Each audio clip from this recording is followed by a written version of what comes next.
저는 오늘 여러분과 함께 크고 비밀한 일이라는 제목으로 은혜를 나누고자 합니다. 인류가 지구 위에 살아온 이후 오늘날처럼 인간은 자원 고갈의 직면에서 위기에 처한 적은 한 번도 없었습니다. 요 수년 내에 여러분 천정 모르게 높이 뛰어오르는 기름 가격 때문에 이 자리에 온 여러분 중에 한 사람도 그 고통을 체험해보지 않은 사람 없습니다. 기름의 가격이 올라가면 물가가 올라가고 인프레가 천정 모르게 뛰고 이렇게 해서 우리의 가게에 압박과 괴로움을 많이 겪어왔습니다. 도대체 자원 고갈의 이 악순환이 얼마나 오래 계속할 것인가요? 여러분, 이와 같은 템포로 자원 고갈이 계속된다면 인류의 역사는 어느 시점에 가서 그 문명이 종지부를 찍을 수밖에 없다고 비관적인 이론을 전개하는 사람들도 많이 있는 것입니다. 그러나 저는 오늘 이 시간에 아무리 자원 고갈의 위기가 우리에게 다가온다 할지라도 우리 사람들이 올바른 자세만 취하고 있다면 이것을 능히 극복하고 위대한 새로운 문화를 창조할 수 있다고 저는 확신합니다. 왜 그러냐 하면 여러분, 어떠한 문제에 있어서도 하나의 위기와 도전이 다가오면 그것에 대한 올바른 응전을 해나가면 새로운 역사가 창조되고 또 찬란한 문명이 이루어지는 것입니다. 오늘 자원 고갈이라는 이와 같은 무서운 도전이 우리에게 다가오게 될 때 우리 사람들은 지혜를 개발하고 아이디어를 개발해서 이 자원 고갈에 대해서 올바른 응전을 한다면 우리는 새로운 문화를 만들어낼 수 있습니다. 석유 아닌 물로서 우리의 에너지원을 만들 수도 있을 것이요, 석유 아닌 수소나 산소나 탄산가스나 이런 것을 가지고서도 우리가 새로운 에너지원을 개발할 수도 있는 것입니다. 문제는 우리에게 다가오는 여러 가지 어려운 상황이 우리를 파멸한 것이 아니라 그것에 대처할 수 있는 사람의 마음의 자세와 인간의 지혜와 아이디어가 문제인 것입니다. 그러므로 우리는 어디에서 끊임없이 우리 인류를 도말하려고 다가오는 환경적인 위기에서 우리의 아이디어를 개발할 수 있겠습니까? 그런 문제를 해결하고 그것을 극복할 수 있는 위대한 지혜, 위대한 아이디어를 어디에서 우리가 얻을 수 있겠습니까? 그 아이디어는 우리는 하나님 앞에 나오면 얻을 수가 있습니다. 왜냐하면 성경은 말씀하기를 하나님께서 태초에 천지를 창조하시다고 하신 것입니다. 하나님께서는 없는 데서 오늘날 있는 이 모든 것을 지으셨습니다. 그러므로 하나님에게는 무궁무진한 아이디어가 계신 것입니다. 성경에는 말씀하기를 일을 행하시는 여호와, 그 일을 지어 성취하는 여호와가 이렇게 말하노라. 너희는 내게 부르짖으라. 내가 내게 응답하겠고 크고 비밀한 일을 너에게 보여주려고 말한 것입니다. 여기에서 말하는 이 크고 비밀한 일이란 도대체 무엇일까요? 이야말로 우리 인간이 상상할 수 없는 하나님의 아이디어인 것입니다.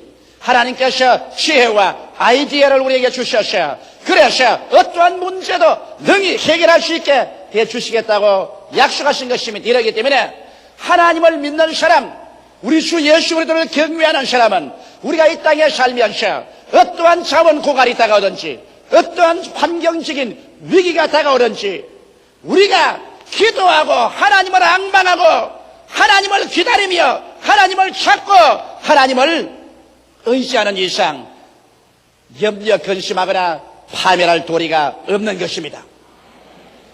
나는 그래서 오늘 여러분과 함께 어떻게 하면 우리의 생활 가운데 크고 작은 문제들을 극복하고 해결하고 우리의 삶을 더 풍성하고 승리로운 삶으로 이끌어 나갈 수 있을까?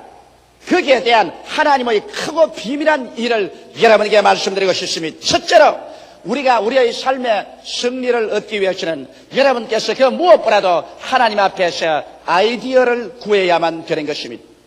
오늘 우리가 보는 이 모든 문명의 발전이란 인간의 마음속에서 우러나온 아이디어로 말미암아 이러한 것이 이루어진 것입니다. 그렇기 때문에 우리가 문제가 어려울수록 더 위대한 아이디어만 개발하면 되는 것입니다.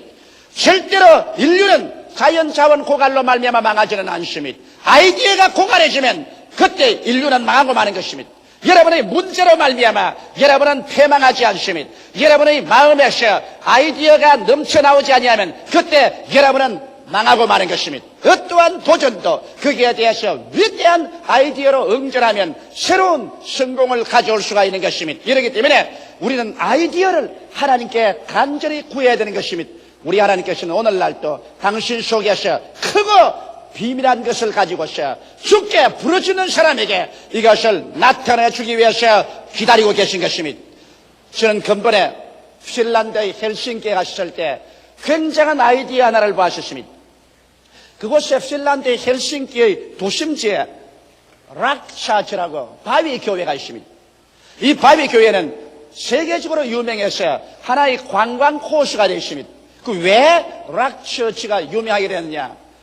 그것은 핀란드 헬싱키 시당국에서 토지 이용상 도시 한가운데는 교회를 짓지 못하도록 그렇게 설정을 해놓았습니다.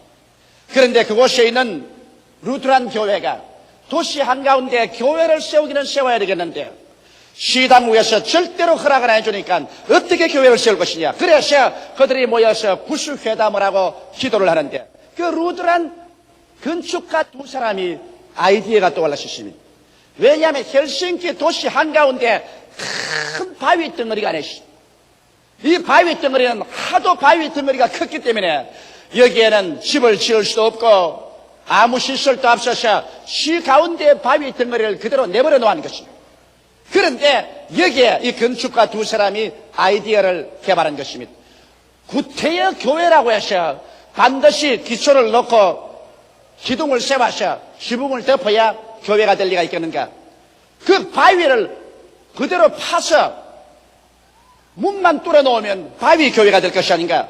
그렇다면 시에서는 교회를 못 지으라고 할 이유가 없는 것은 바위 그대로 내버려 놓고 바위 속을 이렇게 뚫어 가지고서 지붕만 싹 덮어버렸으니까 역시 바위이시면 다른 것이 있는가? 그렇게 아이디어가 개발되어서 시에 그것을 요청했고 시의 허락을 받아서 그 바위를 거창스러운 바위를 그대로 싹 파가지고서 뚜껑만 싹 덮어가지고서 문을 떨어놓으니까 희한한 바위 교회가 되어버리고 마는 것입니다. 그래서 저희들이 그 바위 교회 안에 들어가 보니까 벽도 바위요, 땅바닥도 바위요, 전체가 바위 그대로 파놨는데 천정만 덮어놨었습니다. 그래 놓으니까 참 안에 들어가니 자연스럽고 인공미가 가해지지 않은 만세반세 우리 주 예수 그리스도를 상징하는 바위 교회로서 멋들어지기가 한량없어요. 그래서 아이디어는 문제를 해결한다는 그 사실을 저는 다시 한번 마음속에 깊이 느꼈습니다. 모든 다른 사람들이 도시 내 교회를 지을 수 없다고 말할 때 두 사람의 건축가의 머릿속에 들어온 아이디어는 훌륭한 바위 교회를 지어서 쓸모없는 바위가 오늘날 헬싱키시에서는 세계에서 저하는 관광객들의 관광 코스가 되어버리고 마는 것입니다. 성경은 야고보서 1장 5절로 8절에 이렇게 말하고 있습니다. 너희 중에 누구든지 지혜가 부족하거든 모든 사람에게 후히 주시고 꾸짖지 아니하시는 하나님께 구하라. 그리하면 주시리라. 오직 믿음으로 구하고 조금도 의심하지 말라. 의심하는 자는 마치 바람에 밀려 요동하는 바다 물결 같으니 이러한 사람은 무엇이든지 죽게 얻기를 생각지 말라. 두 마음을 품어 모든 일에 정함이 없는 자로다. 우리 주님께서는 여러분에게 오늘날 지혜를 주시기를 원하시고 계신 것입니다. 그러므로 지혜가 부족하거든 하나님께 구하라고 말하고 있는 것입니다. 지혜라는 것이 바로 생활의 아이디어인 것입니다. 이 아이디어를 구하라. 구하되 정말 하나님이 아이디어를 주실 것이냐 안 주실 것이냐 이렇게 의심하면서 구하지는 말라. 이런 사람은 두 마음을 품어 요동하는 바다 물결 같아서 이런 사람에게는 하나님이 아이디어를 안 주신. 그러나 하나님께서 너희는 내게 부르시라. 내가 내게 응답하겠고 크고 비밀한 일을 내게 보여주라 하신 말씀 그대로 전혀 신념을 가지고서 주님께 기도하면 주께서 여러분과 나에게 문제를 해결할 수 있고 위기를 처리하여 더 위대한 삶을 창조할 수 있는 놀라운 지혜 하나님의 아이디어를 우리에게 아끼지 아니하고 주시겠다고 약속해 주신 것입니다. 이러므로 우리는 크고 적은 일에 있어서 모두 다 하나님의 아이디어를 받아서 인생을 기차게 위대한 삶으로 이끌어 나갈 수가 있는 것입니다. 그러면 여러분께서 하나님께 기도하셔. 여러분의 마음속에 기발한 크고 비밀된 아이디어가 돌아오면 어떻게 할까요? 둘째로 그 아이디어에 꿈의 옷을 입혀야 되는 것입니다. 여러분, 아이디어가 하나의 계란이라고 말한다면 여러분 꿈은 앙탁이 그 계란 위에 앉아서 계란을 품고 있는 것과 같은 것입니다. 여러분께서 시골에 자라셨으면 시골에서 이런 봄철이 되면 계란을 품겨서 병아리를 깝니다. 계란 위에 앉아있는 암탉이 여러분 모이도 주워 먹지 않냐고 눈이 새빨갛게 해서 깜빡깜빡하고 앉아있는 모습을 본 사람이 있겠죠. 저도 시골에서 과수원에서 아버님께서 계란을 병아리 깔려고 하기 위해서 불안식일 때 빨리 병아리가 보고 싶어서 계란을 품고 있는 암탉 앞에 가서 제가 쳐다본 적이 많이 있습니다. 암탉은 빨간 눈을 반짝반짝하면서 계란 위에 앉아있는데 마치 내 생각에는 암탉이 계란을 품고 병아리를 꿈꾸고 있는 것 같은 그런 생각을 느껴볼 수가 있는 것입니다. 오늘날 여러분께서 아이디어가 생기면 그 아이디어를 가슴 속에 품고서 잉태하여 그래서 마치 암탉이 계란을 품듯이 우리는 아이디어를 품고 마음에 잉태해서 꿈을 꾸어야만 되는 것입니다. 그 모습이 이루어진 것을 아름답게 채색을 해서 꿈을 입혀야 되는 것입니다. 그래서 나중에 점점 그 아이디어가 이루어진 모습이 마음속에 자라나서 로마서 4장 17절처럼 하나님께서는 없는 것을 있는 것 같이 부르시리시니라. 없는 것이 있는 것 같이 마음속에 완전히 잉태되도록 그와 같이 여러분 꿈을 꾸어야 되는 것입니다. 성경은 말씀하시기를 꿈이 없는 민족은 망한다고 했습니다. 우리 하나님께서는 여러분과 나에게 언제나 꿈과 환상을 통해서 성령으로 역사해 주는 것입니다. 이렇기 때문에 꿈을 꿀 줄 모르는 사람, 환상을 가질 수 없는 사람에게는 아무리 하나님이 아이디어를 주셔도 그 아이디어는 시들어져 버리고 죽어버리고 마는 것입니다.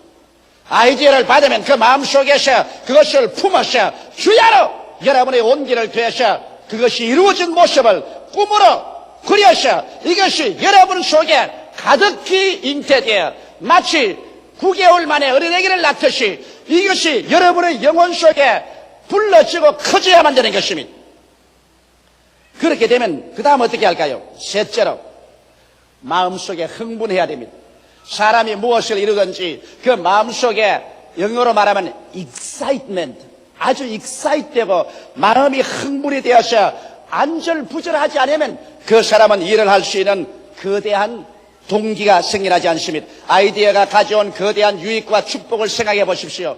이 일이 이루어지면 내 개인과 내 가족과 내 이웃과 조국과 민족과 인류에게 얼마나 큰 유익이 다가올 것을 생각해 보십시오. 그만 마음이 흥분되어서 그냥 밥을 먹어도 그것이 마음에 가득 차고 길을 걸어가도 가득하고 자나 깨나 그 일로 말미암아 마음이 흥분이 되어서 견딜 수가 없을 때 그래서 이 사람은 마치 그 일에 미쳐버린 사람 같이 그 일을 생각하고 그 일을 말하고 그 일을 할 궁리를 할 때 이럴 때 이 열띤 감정이 성취 동기가 되는 것입니다. 사람들 흥분할 줄 모르는 사람하고 여러분 아무 일도 하지 못합니다.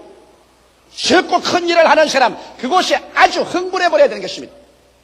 내가 육부 예배를 통해서 우리 교회 예배를 보면은 이 성가대원들 노래하고 지휘자들 지휘하는 건 내가 가만히 봅니다. 내가 어느 지휘자가 잘하고 어느 지휘자가 뭘 한다고는 말 안 합니다. 하면 지휘자들이 마음이 고가워질 테니까. 그러나 아주 음악에 취해서 흥분해 있는 사람이 최고를 잘합니다. 그러나 음악에 취하지 아니하고 흥분도 아니하고 형식적 의식적으로 하는 사람치고 그 속에 청중들의 마음을 감동시키는 음악은 내가 들어본 적이 없습니다. 설교도 한 가지예요.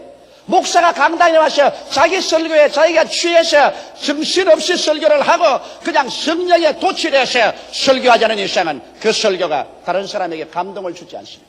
이와 같이 위대한 일을 성취하는 사람들은 열띤 감정에 붙잡혀서 흥분하여 흥분의 도가니 속에 들어있는 이런 사람들이 열심히 일어나서 목숨을 바쳐놓고 일을 하여 위대한 일을 성취하는 것입니다. 나는 우리 최하실 목사님을 좋아하는 이유는 지금 65살이지만은 흥분을 잘합니다. 무슨 일을 하나 해놓으면 근질기게 흥분을 해서 온 열정을 다 퍼붓고 그 정열을 다 퍼붓고 그 열정과 정열을 감당할 수가 없습니다. 자도 깨도 쉬도 안 하고 내리밉니다. 그래서 그 일을 이뤄놓습니다. 솔직히 말해서 지금 순복음 금식기도원 1만 재단, 이것은 나는 사실 아직까지 지을 생각이 없었습니다. 우리 최하실 목사님이 어찌나 그것을 가지고 흥분을 하고 기가 막히게 열정을 내리퍼붓고 막 생사를 걸어놓고 발버둥을 치기 때문에 나도 끌려 들어간 거예요.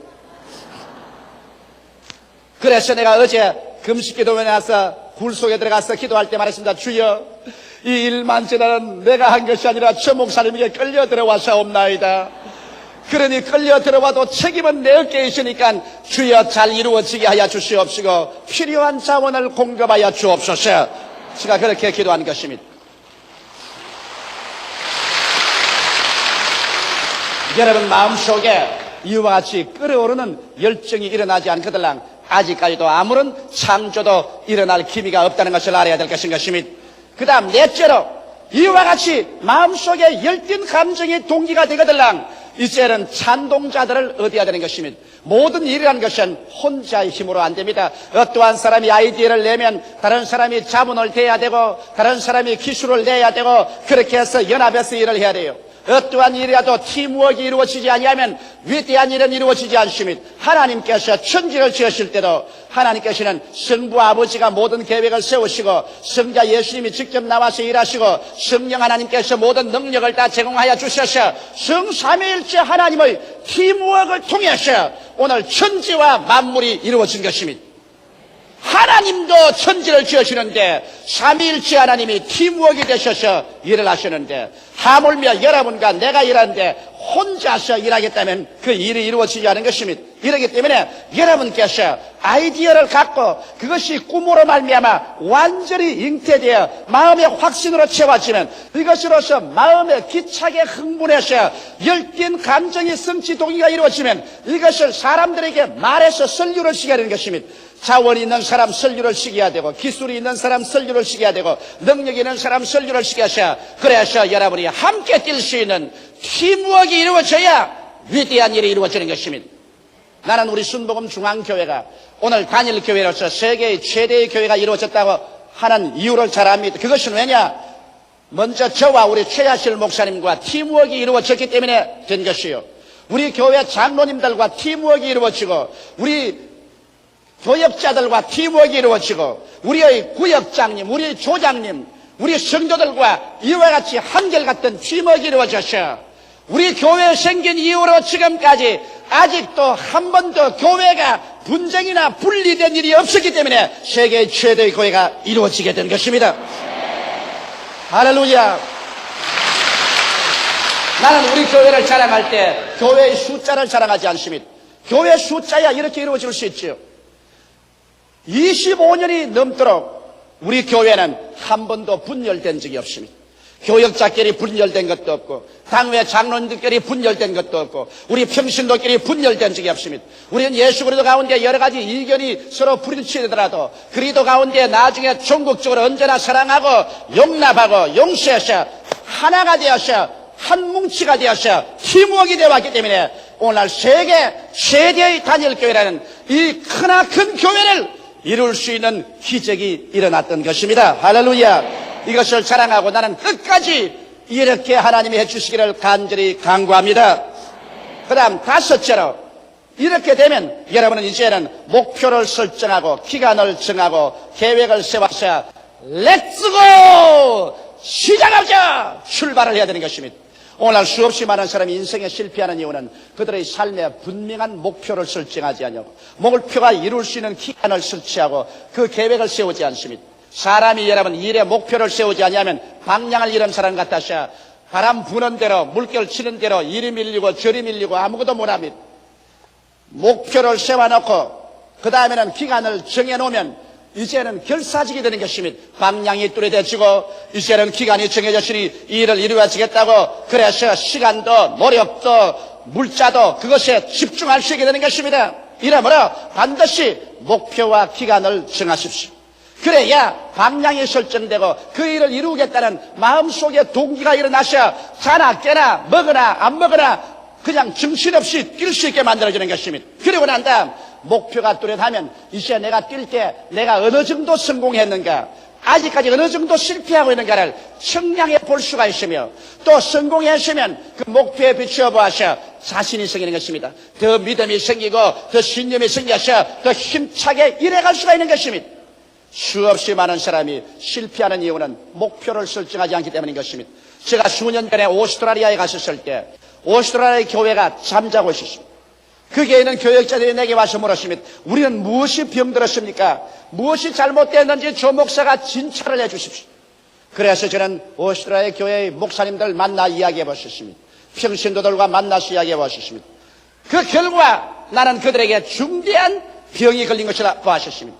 그들은 지난 10년 동안에 오스트라리아 하나님의 성회가 2%밖에 성장하지 않았다고 말한 것입니다.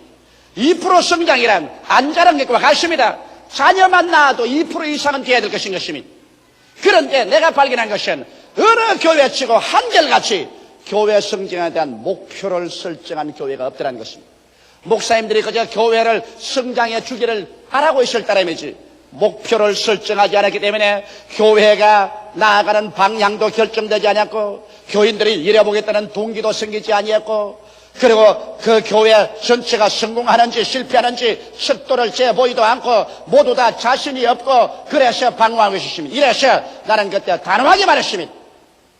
총회를 떠나기 전에 모든 목사님들이 수첩을 내어서 향후 5년 동안의 목표를 설정하고 그 다음 매년마다의 성취 목표를 설정해서 그 목표를 위해서 무자비하게 뛰라. 무자비하게 기도하고 금식하고 철회하며 전력을 다하라. 목표를 두고 뛰라. 그리고 할 수 없다, 안 된다는 말은 용납하지 마라.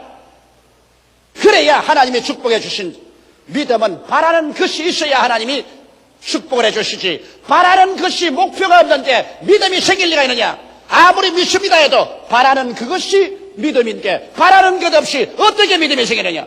믿음 없이 어떻게 하나님이 역사하느냐.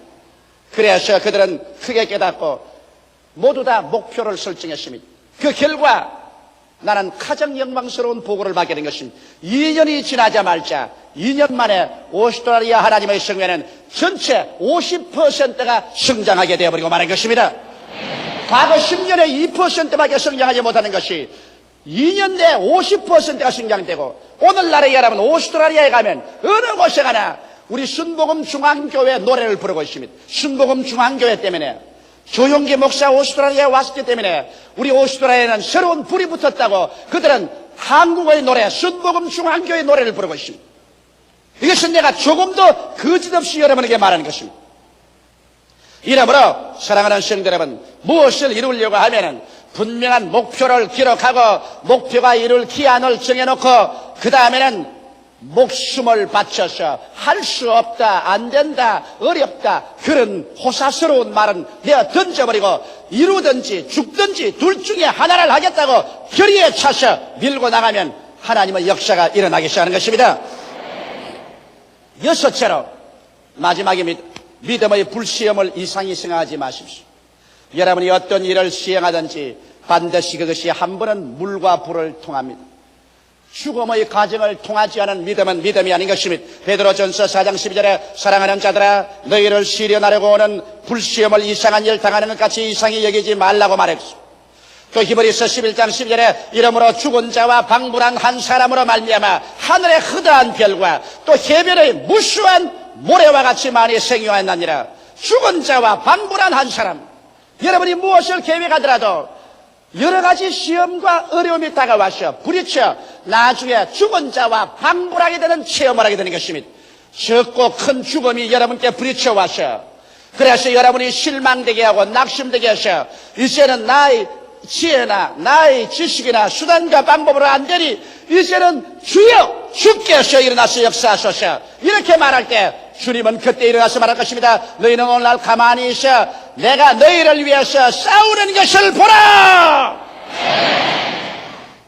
우리가 죽은 자와 방불하게 되는 이 체험은 여러분이 어떠한 일을 해도 다가옵니다. 적은 일을 다가오면 적게 죽음이 다가옵니다. 큰 일이 다가오면 큰 죽음이 다가와서 여러분 인간 교만이 깨어지고 인간 자랑이 깨어지고 그 발 앞에 엎드려 주여 이제는 나의 힘으로는 할 수 없습니다. 주님이 나타나 주시옵소서. 이렇게 해서 반드시 여러분에게 죽음을 가져오는 불시험이 다가오는 것입니다. 이 불시험을 통하여 내가 깨어지고 내가 주님 그 발 앞에 엎드려서 나를 보지 말고 내 자랑하지 말고 우리 주 예수 그리스도를 바라보고 없는 것을 있게 만드는 주님께 의지하게 될 때 주님께서 나타나셔서 오늘날 또 홍해수를 갈라놓는 것입니다. 요단강을 갈라놓고 여리고가 무너지고 물으로 걷고 오병이어로 5,000명 먹이는 12바구니 남게 하는 기적이 오늘날 안 나타날 리가 어디 있는 줄 압니까? 예수 그리스도는 어제나 오늘이나 영원토록 동일하시기 때문에 그리스도는 오늘날도 위대한 크고 비밀한 일을 나타내기를 원하시는 것입니다. 우리가 두려워할 것은 자원 고갈이나 문제가 아닙니다. 이런 것은 문제가 아닙니다. 오직 그것에 대처할 위대한 지혜와 아이디어가 고갈될 때 이것이야말로 우리가 두려워할 것입니다. 오직 여러분 개인이나 가정이나 사회나 사업이나 세계가 아이디어가 고갈하게 되면 그때 인류의 종말은 다가오고 문나는 파탄에 이르게 되고 말 것입니다. 그런데 인류에게 끊임없는 새로운 아이디어를 산출할 수 있는 길이 어딘지 압니까? 여러분 하나님은 바로 아이디어인 것입니다. 하나님의 말씀으로 천지를 지었기 때문에 주의 말씀이 여러분 속에 들어오면 여러분에게 새로운 아이디어가 들어온 것입니다. 너희가 내 안에 거하고 내 말이 너희 안에 거하면 즉 다시 말하면 내 아이디어가 너희 속에 거하면 무엇이든지 원하는 대로 구하라 그리하면 이루리라고 말씀하신 것입니다.